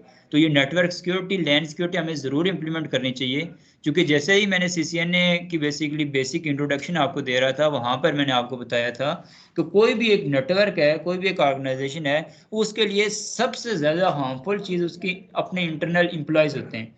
उन एम्प्लॉयज़ में से कोई अगर चीट करना स्टार्ट कर दे तो आपकी ऑर्गेनाइजेशन कभी भी ग्रो नहीं करेगी। तो उस चीज़ के लिए आपको सबसे पहले क्या, अपने लैन को सिक्योर बनाना पड़ेगा। इस तरह के जब आपने सेफ्टी मेजर्स लिए होंगे तो आपकी लैन के कोई आदमी जरूरत ही नहीं कर पाएगा कि आपके लैन को जो है ना इफेक्ट कर सके, ठीक है। उसके लिए फिर अब क्या होगा, इसकी पूछ के जो भी हुआ, बहरहाल ये सारी इंफॉर्मेशन डिटेल्स, इसको रीजनेबल जब डिटेल्स मिलेंगी, फिर ये एडमिनिस्ट्रेटर दोबारा से इस पोर्ट को क्या करेगा, एडमिनिस्ट्रेटिवली डाउन करेगा। अगर हम लोग देखें शो इंटरफेस स्टेटस, अगर देखें तो ये देखें फास्ट इथरनेट 0/11 जिसके साथ वो एड था, वो किस स्टेटस में चली गई है, एरर डिसेबल्ड स्टेट में चली गई है, ठीक है। यहाँ पर बाकी तमाम कुछ जो है वो कनेक्टेड हैं, कुछ नॉट कनेक्टेड है, यहाँ तक तो बात समझ आती है। लेकिन एक पोर्ट ऐसी है जो एरर डिसेबल्ड स्टेट पे चली गई है, यानी कि इसको एडमिनिस्ट्रेटर ने डाउन नहीं किया, और ना ही ये बेसिकली नॉट कनेक्टेड है, बल्कि कनेक्टेड तो है, लेकिन यहाँ पर किसी ना किसी तरह से कोई सिक्योरिटी को कॉम्प्रोमाइज करने की कोशिश की गई है। तो अब जब वो ये डिटेल देखेगा नेटवर्क एडमिनिस्ट्रेटर, उससे इंफॉर्मेशन लेने के बाद दोबारा से उस स्पेसिफिक इंटरफेस में जाएगा, इंटरफेस फास्ट इथरनेट 0/11, उसको पहले खुद एडमिनिस्ट्रेटिवली शट डाउन करके जब नो शट डाउन करेगा तो फिर वो आप होगी, ठीक है। इस तरह से वो पोर्ट अप होगी, फिर दोबारा फंक्शनल हो गई है। तो उसके बाद फिर अगर कोई यहाँ पर अटैच किया जाएगा तो फिर सेम बार बार वही प्रॉब्लम आएगी, फिर से ये कुछ टाइम या लिसनिंग लर्निंग करने के बाद ये देखिए डाउन कर दिया। तो ये बेसिकली बीपीडीयू गार्ड का कंसेप्ट है, ठीक है। बीपीडीयू गार्ड जरूर इनेबल करना चाहिए। इन केस अगर आप इस लेवल की सिक्योरिटी नहीं परफॉर्म करना चाहते बीपीडीयू गार्ड की, तो आपको एट लीस्ट रूट गार्ड जरूर इनेबल कर देना चाहिए अपनी नेटवर्क के अंदर। बीपीडीयू गार्ड के हवाले से पहले मैं कुछ टाइम देता हूँ, 1-2 मिनट। ये जितनी भी बातें आपको मेन समझ आई अपनी वर्डिंग में सारे लोग लिख लें, आप लोग लिख लें, उसके बाद फिर हम लोग इससे आगे चलेंगे ताकि ये चीज़ें मिक्स ना हो जाएं आपको।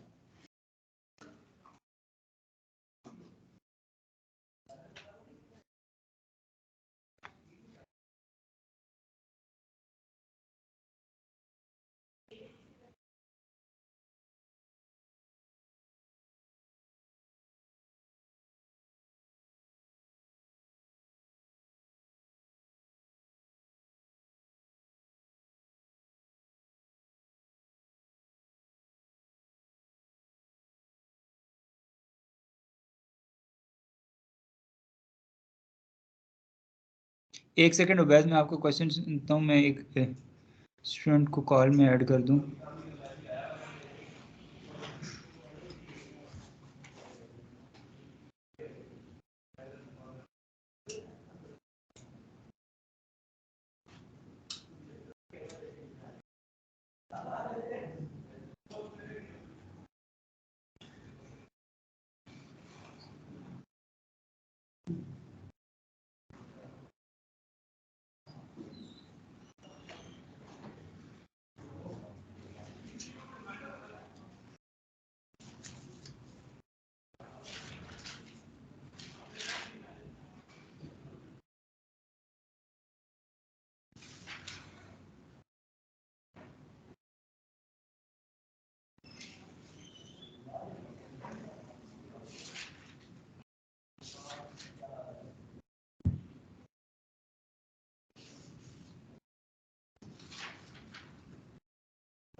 अच्छा जी, क्वेश्चन था ओवैस जी, पूछिए आप।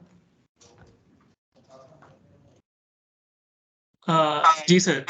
सर मेरा क्वेश्चन ये है कि जब हम बीपीडीयू एनेबल कर लेते हैं तो ठीक है, उससे पता चल गया किसी ने एक्सेस पॉइंट से इंटरफेस चेंज करके किसी अटैकर ने एक्सेस लेने की कोशिश की और वो हो गया लिंक डाउन। और अगर बाय डिफॉल्ट किसी से गलती से हो जाता है, कोई कहता है जी मैंने फास्ट इथरनेट 0/12 चेंज करनी थी और मैंने वो गलती से उसने कोई और इंटरफेस चेंज किया, तो वो अटैकर नहीं था। How we gonna figure it out that that's the right person और द रॉन्ग पर्सन? ये तो बस ये इतना ही बताएगा हमें, ये इतना पता चलेगा कि लिंक डाउन हो गई। Basically it will not done on the stage of your uplink portion, यानी कि आपका जो स्विच होगा उस साइड से वो इंटरफेस नहीं चेंज किया जाएगा, वो एक्सेस लिंक वाली साइड से इंटरफेस चेंज किया जाएगा। तो लेट्स सपोज आप बैठे हुए हैं एक ऑर्गेनाइजेशन में, उस ऑर्गेनाइजेशन के एक ये कंसेप्ट स्टडी कर लें कि उस ऑर्गेनाइजेशन के बाहर, गेट से बाहर एक कैमरा लगा हुआ है जो कि उसके स्विच से वहाँ पर इथरनेट केबल के जरिए वो अटैच है। अभी फिलहाल आप वहाँ पर ना कंसिडर करें कि सीरियल इंटरफेसेस हैं, सिंपल इथरनेट। तो वो बेसिकली आपके स्विच से वो पोर्ट नहीं रिमूव होगी, आपके रिमूव होगी वो उसी एंड डिवाइस वाले पोर्शन से। तो एंड डिवाइस वाले पोर्शन से जब रिमूव होगी तो वो जस्ट आपके पास गलती से करे या जो भी करे, वो बीपीडीयू वाली कोई भी बीपीडीयू भेजना उसको अलाउ ही नहीं है, ठीक है। ऐसी कि वहाँ पर चूंकि उस स्पेसिफिक पोर्ट को हमने ये चीज़ इसको पोर्ट फास्ट बनाकर इस चीज़ को वहाँ पर पहले से हमने इस चीज़ को फाइनल कर दिया है कि ये वाली पोर्ट जस्ट एक्सेस लिंक्स को ऐड करने की कोशिश करेगी। एक्सेस लिंक से मुराद कि उन तमाम डिवाइसेस को जिनके मैक एड्रेसेस आपके लैन में रजिस्टर्ड हैं, उसके अलावा किसी और एक्सेस लिंक को भी अभी इस लेवल तक आप ये समझें कि अगर ऐड भी करेगी फिर भी आपका लिंक नहीं डाउन होगा। लिंक तब जस्ट डाउन होगा जब उसको BPDU रिसीव होगा।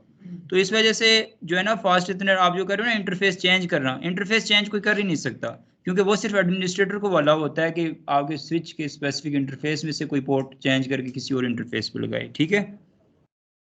लेकिन सर अगर फॉर इंस्टेंस एक्सेस पॉइंट पे या डाउन लिंक पे मैं बैठा हूँ अपने सिस्टम पे, राइट, और मेरे MAC address is already by default registered है, ऑलरेडी इंटरलिंक है टोपोलॉजी के साथ, और अगर मेरा ही सिस्टम डाउन हो जाता है, मैं अपना लैपटॉप चेंज करता हूँ, तो फिर भी तो वो होगा PPDU एडमिनिस्ट्रेटिव साइड से एनेबल होगा, तो वो मैं जैसे ही चेंज करूंगा वो मेरा लिंक डाउन कर देगा। बट दैट डजंट मीन कि मैं कोई फॉल्टी हूँ या मैं कोई गिल्टी हूँ किसी चीज पे या मैं कुछ गलत कर रहा हूँ। नहीं तो ऐसा, जी गुड, लेकिन ऐसा होगा नहीं, ये चेक करिएगा। चलो उसको रहने दें, जो भी है। यहाँ पर भी BPDU इनेबल्ड है ना, ये आप बैठे हुए हो OS, ठीक है। यहाँ पर आपका ये इस सिस्टम में कोई प्रॉब्लम आ गई, आपने एक सिस्टम और ऐड किया, जब ये सिस्टम ऐड किया आपने वो इंटरफेस इस पे लगा दिया, देखिए आपका लिंक नहीं डाउन हुआ ना ही, हालांकि BPDU चल रहा है। ओके ओके जस्ट BPDU, ये लिंक तब डाउन होगा जब आप BPDU भेजेंगे इस स्विच को, इस ये स्विच जस्ट उस केस के ऊपर इस लिंक को डाउन करेगा जब आप BPDU भेजेंगे, उसके बगैर ये कभी भी नहीं करेगा, इसलिए तो इसको BPDU गार्ड कहा जाता है। ठीक है। ओके ओके जब कोई जो एक्सेस आपका करने क्वेश्चन है की ना, कोशिश आपका करेगा क्वेश्चन तो आज की क्लास का नहीं था, ये नेक्स्ट क्लासेस में जब हम लोग लैन सिक्योरिटी के अंदर पोर्ट सिक्योरिटी को देखेंगे, ठीक है, जी जी वहां पर इस क्वेश्चन को बेसिकली डिटेल में स्टडी किया जाएगा। वहां पर ये प्रॉब्लम आएगी कि अपने आप जी अपने कंप्यूटर के अलावा किसी और कंप्यूटर के साथ भी नहीं अटैच कर पाएंगे, उसके फिर हम लोग क्या प्रोज कॉन्स प्रिकॉशंस क्या लेने, उन चीजों को वहां पे डिस्कस करेंगे। ठीक है। Thank you sir, thank you. Okay, अच्छा नेक्स्ट जी उबैद बोलिए। जी सर, मेरा क्वेश्चन थोड़ा सा मतलब पिछली क्लासेस का है, लेकिन मैंने कहा पूछ लेता हूँ। जी जी आपने ये जब शुरू कराया था रूट, ये स्विच मतलब कि जब बनते हैं दो ज़्यादा स्विच आपस में कनेक्ट हों, जब लूप बनता है तो एक स्विच रूट स्विच बन जाता है, ये सारा कुछ। तो रूट स्विच का मकसद आपने बताया था कि कंट्रोल कर लेता है बाकी स्विचेस को, लेकिन वो क्या क्या कंट्रोल कर सकता है, और मतलब कि इसका क्या क्या, जैसे DTP होता था, हमने BTP और DTP पढ़ा था, उसमें एक जो सर्वर स्विच होता था उसमें वो जी आगे इंफॉर्मेशन भेजता था ऑटोमेटिक। जी BTP में VLANs की इंफॉर्मेशन आगे कैरी करते थे एक सर्वर स्विच से होस्ट स्विच तक, लेकिन रूट स्विच क्या क्या कंट्रोल कर सकता है बाकी स्विचेस में, जिसकी हमें सिक्योरिटी मतलब बहुत जरूरी होती है। जी गुड सर। पहली बात तो यह है कि अभी मैं ये टॉपिक्स आपको इंडिविजुअली करवा रहा हूँ, ठीक है। जब आप डिप्लॉयमेंट करते हैं तो वहाँ पर ऑर्गेनाइजेशन के अंदर आपका बेसिकली रूट स्विच और जो स्विच सर्वर का काम कर रहा होगा VTP के अंदर दोनों सेम होंगे। पहली बात तो उन तमाम चीज़ों को सेम ही स्विच कंट्रोल कर रहे होंगे। लेकिन यहाँ पर स्पैनिंग ट्री प्रोटोकॉल के हवाले से जो रूट स्विच होगा वो जिन जिन चीज़ों को कंट्रोल कर रहा होगा उनमें सबसे पहले बाकी तमाम स्विचेस के आपके पास मैक एड्रेसेस की डिटेल, उन तमाम स्विचेस की पोर्ट्स की डिटेल, कॉस्ट की डिटेल, ये चीज़ें इसके पास आ जाएंगी। और उसके बाद कोई भी BPDU मैसेज जो भेजने की कैपेबिलिटी रखता है इंडिविजुअल जनरेट करने की, वो सिर्फ रूट स्विच रखता है। इसके वो तमाम स्विचेस को कंट्रोल इस तरह से करता है कि इसके पास BPDU भेजने की अथॉरिटी होती है। बाकी तमाम स्विचेस इसके भेजे हुए BPDU की बेस के ऊपर आगे उस अपने जो है ना इंफॉर्मेशन को ओरिजिनेट करते हैं और डाटा को ट्रांसमिट करते हैं और कम्युनिकेट करते हैं। तो पूरे overall all over the network के अंदर जब बात करें तो जो रूट स्विच होगा वो बेसिकली एक कोर स्विच के तौर पर काम करेगा। तो कोर स्विच को ही हम लोगों ने बेसिकली वहां पर चूंकि तमाम VLANs को भी रजिस्टर्ड करवाना होता है, वहां से आगे तमाम VLANs को कैरी करके लेके जाना होता है, तो रूट स्विच ही बेसिकली वहां पर काम कर रहा होगा। किस चीज़ का, यहाँ पर जो कि सर्वर का भी काम कर रहा होगा। और आगे मजीद हम लोग जो चीज़ें पढ़ेंगे जहाँ पर हम लोग DHCP वगैरह की कॉन्फ़िगरेशन भी करेंगे, इसके अलावा बैंडविड्थ कंट्रोल, बैंडविड्थ मैनेजमेंट को भी देखेंगे, और बाकी जो और एक्स्ट्रा जो टॉपिक्स हैं उन चीज़ों को भी मैनेज कर रहा होगा। लेकिन अभी हम इंडिविजुअल बेसिस के ऊपर कर रहे हैं, तो ओवरऑल भी मैंने आपको आंसर दे दिया, और अगर इंडिविजुअली भी आप पूछ रहे थे उनमें भी मैंने आपको बता दिया कि स्पैनिंग ट्री प्रोटोकॉल के हवाले से किन किन चीज़ों को मैनेज करेगा। ठीक है। ठीक है सर, ये BPDU प्रोटोकॉल सिर्फ रूट स्विच में इनेबल करना चाहिए, बाकी स्विचेस तो ये सेंड ही नहीं कर सकते, तो कोई कनेक्ट भी करे तो वो कुछ करेंगे ही नहीं। ऐसा ही है? बाकी नहीं, बाकी सेंड तो नहीं कर सकते, लेकिन बाकियों को कोई और तो भेज सकता है और वो आगे रूट तक तो भेज सकते हैं ना। इसलिए जिन जिन पोर्ट्स के ऊपर आपको खतरा हो या जिन जिन जो भी एक्सेस लिंक्स हो वहां पर आप कोशिश कर लें कि रूट्स बीपीडीयू को इनेबल कर दें। जैसे कि अभी जो हमारा जिस स्विच पे हम डील कर रहे थे, ये तो कुदरती तौर पे मैंने देखा नहीं था, गौर से नहीं मैंने यानी सोच समझ के इसको नहीं देखा, इस पे भी मैं कर सकता था। तो लाजमी नहीं है कि अभी इसी के ऊपर मैंने किया तो ये रूट स्विच भी हो।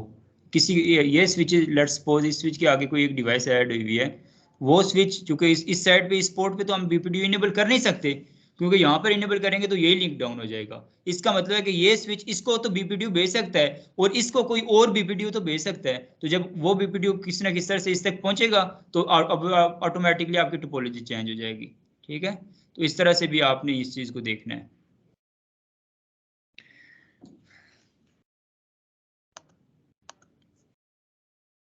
हाँ, उसके लिए फिर हम रूट जो आप करें ना, उसके लिए फिर हम रूट गार्ड को इनेबल करेंगे। अब हम लोग देखते हैं कि बीपीडीयू के हवाले से गुड जिनके क्वेश्चंस थे, मैच्योर क्वेश्चंस थे, आप में से किसी और का कोई क्वेश्चन हो यहाँ पर जो फिजिकल स्टूडेंट्स बैठे हैं।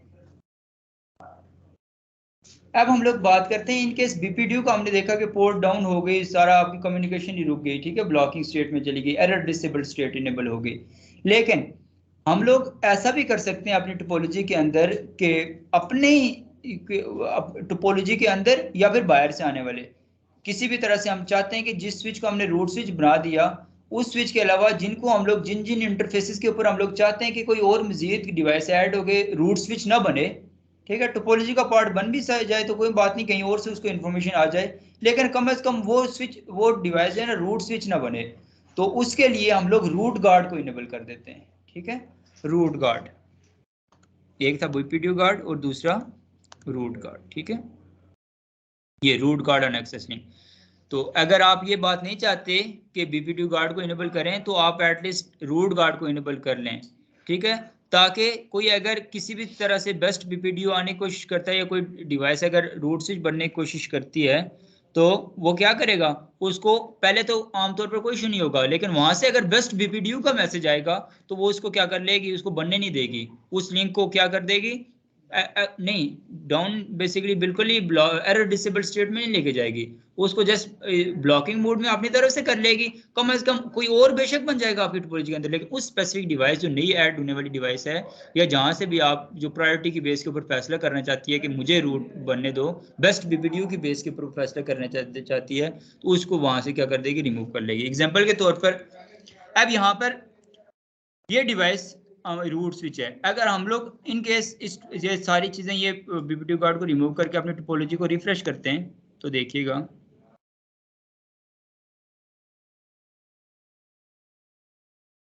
अभी कोई स्पोर्ट फास्ट कुछ भी निबल नहीं है, तो ये टाइम लगेगा पूरा। ठीक है, listening, blocking, listening, learning, forwarding state तक आने के लिए। पहले ब्लॉकिंग स्टेट था, अभी लिसनिंग और लर्निंग चल रहा है। ठीक है, ब्लॉकिंग स्टेट का टाइम कितने सेकंड्स था जी? जी, ब्लॉकिंग का 20 था और लिसनिंग और लर्निंग का 15 सेकंड्स था। ठीक है,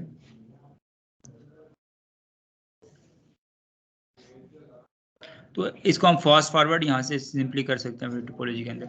अभी ये पोर्ट डाउन हुई है, इसका ये मतलब है कि पहले फर्स्ट प्रायोरिटी में अभी तो ये रूट स्विच बन गया। ठीक है, उसके बाद जिस स्विच के चांसेस हैं वो इस स्विच के ज़्यादा चांसेस हैं बनने के, क्योंकि इसकी साइड से कोई पोर्ट फिलहाल अपनी साइड से डाउन नहीं है। ठीक है, तो इसके दोनों पोर्ट्स बेसिकली डेजिग्नेटेड मोड में है। ठीक है, डेजिग्नेटेड से मुराद फॉरवर्डिंग मोड में है, डेजिग्नेटेड में तो नहीं है, क्योंकि ये वाली क्या है, ये वाली अभी रूट पोर्ट के लिए काम कर रही है। चेक कर लेते हैं हम लोग।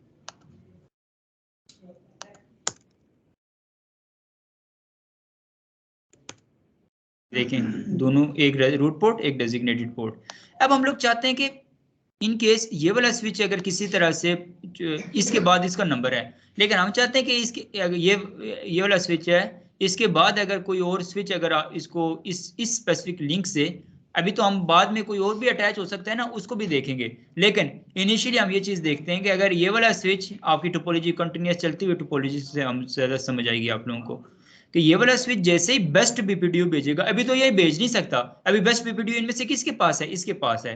क्यों कि इसका एक तो सबसे पहली बात तो ये मैक एड्रेस सबसे कम है। ठीक है, कॉस्ट बाकी दोनों से सेम है। ठीक है, ये मेन दो चीजें।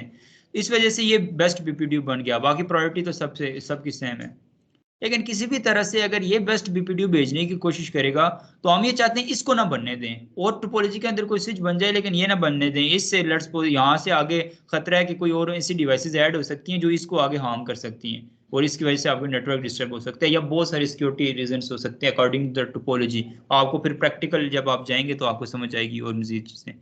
तो उसके लिए हम इस इंटरफेस के ऊपर रूट गार्ड को इनेबल कर देंगे, ताकि इस इंटरफेस के साथ अटैच होने वाली किसी भी डिवाइस से जैसे ही इसको बेस्ट बीपीडीयू ट्रांसफर होना शुरू होगा, ऐसे नहीं डाउन करेगी, वैसे नॉर्मली चलता रहेगा, सारी कम्युनिकेशन होती रहेगी, लेकिन जैसे ही इसको बेस्ट बीपीडीयू मिलेगा तो तब वो उस इंटरफेस को क्या कर देगा, बेसिकली डाउन से मुराद बिल्कुल इसको ब्लॉकिंग स्टेट में लेके आ जाएगा।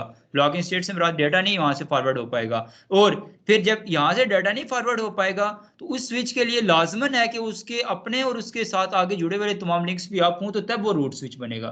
तो जब यहाँ से उसको डाउन लिंक मिलेगा तो ये तो रूट स्विच बन नहीं सकता, और इस वजह से इसका भी पोर्ट डाउन हो जाएगी ये वाली, तो ये भी नहीं बन पाएगा। तो ऑटोमेटिकली फिर कौन सा स्विच रूट स्विच बन जाएगा, फिर इसके पास ये ऑप्शन है ये रूट स्विच बनने की, या फिर ये स्विच जो है इसके पास ऑप्शन है रूट स्विच बनने की। ठीक है, अब इस चीज को हम प्रैक्टिकली देखते हैं। हम फास्ट इथरनेट 0/1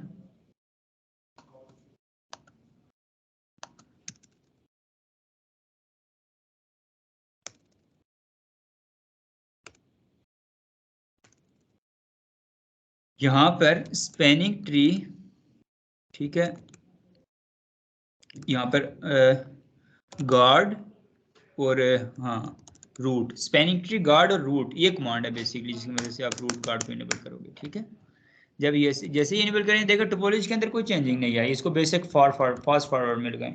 ठीक है, अब मुझे आप बताइए यहाँ पे बेस्ट बीपीडीयू इस स्विच से मैं कैसे भेज सकता हूँ, इस स्विच से बेस्ट बीपीडीयू भेजने के तरीके बताएं, क्या क्या तरीके हैं, आप जिससे पूछूंगा वो बताएगा। अभी ये क्या है, ये रिपोर्ट तब लॉकिंग स्टेट में जाएगी, हमें असल तब समझ आएगी जब इस स्पेसिफिक इंटरफेस से इसको बेस्ट बीपीडीयू रिसीव होगा, ऐसा ही है। तो बेस्ट बीपीडीयू, इसको क्या क्या क्या तरीके हैं यहाँ पे बेस्ट बीपीडीयू ओरिजिनेट करने के कि इसको बेस्ट बीपीडीयू रिसीव हो तब ये इसको ब्लॉक करे, आप बताइए जी, ये आप बताएं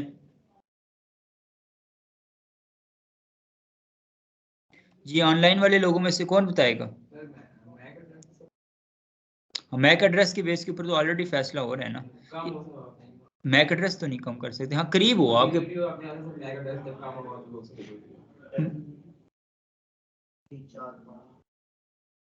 इसमें मैक एड्रेस हम कम ज्यादा नहीं कर सकते ना, मैक एड्रेस ओईएम का बिल्ट इन होता है, जिसका कम था वो रूट बन गया, वो डिफॉल्ट था, उसको कम या ज्यादा नहीं कर सकते, हम नहीं कर सकते।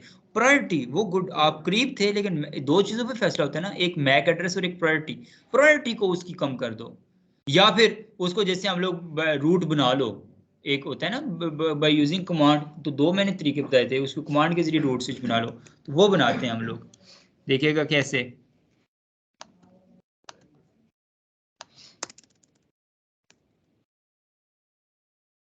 यहाँ पर स्पैनिंग ट्री, ठीक है, VLAN 1 है बाय डिफॉल्ट, और रूट, और इसको क्या प्राइमरी कर देना है, यानी प्राइमरी इसको रूट बनाना है।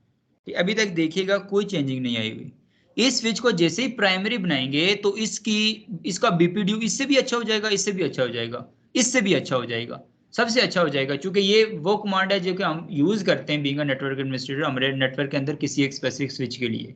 लेकिन कोई ऐसा रैंडम अगर इसको ऐड कर देता है, फिर देखिएगा जैसे ही ये प्राइमरी बनेगा तो ये पोर्ट यहाँ से ये क्या कर देगा। अभी तो फिलहाल ये लिसनिंग लर्निंग कर रहा है, कुछ टाइम इसको गुजरने दें, उसके बाद देखिएगा, अभी फैसला नहीं हो रहा, उसके लिए हम फास्ट फॉरवर्ड कर सकते हैं। अब ये देखें, ये कभी किसी सूरत ये पोर्ट अप नहीं होगी, क्यों कि ये इस रिपोर्ट ने क्या किया हुआ है, यहाँ पर हमने रूट गार्ड इनेबल किया हुआ है। जब रूट गार्ड इनेबल किया हुआ है तो इसके साथ अटैच कोई भी स्विच जो है वो रूट नहीं बनेगा। अब ये स्विच हम कह सकते हैं कि ये रूट स्विच है, नहीं कह सकते ना, क्यों नहीं कह सकते, कि उसने सबसे पहली चीज कोई नहीं, उसके तमाम लिंक्स अप होने चाहिए, तो इसका ये तो लिंक डाउन है ना आगे से, इस वजह से ये नहीं बन सकता। तो इसकी, और ये अब ये भी रूट स्विच नहीं रहा ना, क्यों नहीं रहा, क्योंकि इसके बेसिकली एक लिंक इसका भी डाउन है, तो इसके बेस पे अभी कौन सा स्विच रूट नजर आ रहा है, ये वाला स्विच अभी रूट स्विच के तौर पर काम करना शुरू हो गया। क्लियर हो गया? तो इस तरह से हम लोग बेसिकली रूट, ये एक एडवांस न्यू चीज़ थी जो कि सारे लोगों के लिए, इसको सारे लोग नोट कर लें, रूट गार्ड को इनेबल करना।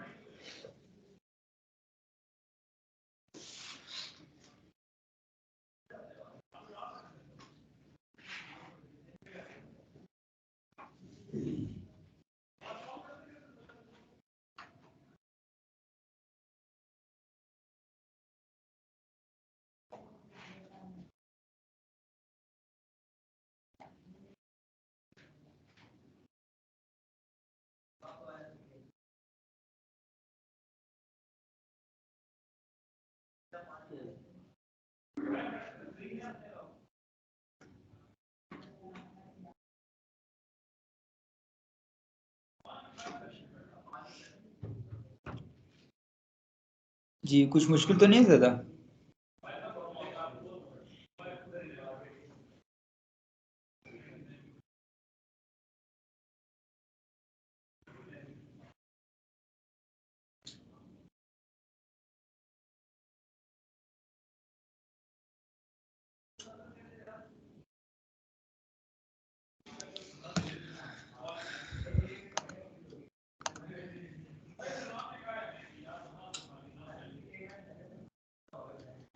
तो बीपीडीयू गार्ड के बारे में हमने देख लिया, रूट गार्ड के बारे में देख लिया, ठीक है।